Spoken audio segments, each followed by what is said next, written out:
गोंदिया जिल्ह्यातून जाणाऱ्या मुंबई कलकत्ता या राष्ट्रीय महामार्गावर हा जो सौंदर गाव आहे या ठिकाणी मोठे मोठे खड्डे पडले आहेत। गेल्या 5 वर्षांपासून या ठिकाणी रेल्वेच्या उड्डाणपुलाचे काम सुरू आहे।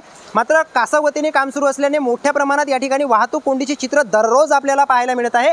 यामुळे या ठिकाणी येथून जे जाणारे येणारे वाहन चालक आहेत ते देखील मोठे त्रस्त आहेत। तसेच स्थानिक नागरिकांना देखील याचा मोठा त्रास सहन करावा लागतो आणि अनेक वेळा यासाठी स्थानिक नागरिकांनी आंदोलनं केली, मात्र कुठलाही मार्ग न निघाल्याने अखेर आज संतप्त नागरिकांच्या वतीने तसेच काँग्रेस कमिटीच्या वतीने या ठिकाणी ह्या जे खड्डे आहेत त्याच्यामध्ये बेशरमचे झाड लावून आंदोलन करण्यात येणार आहे।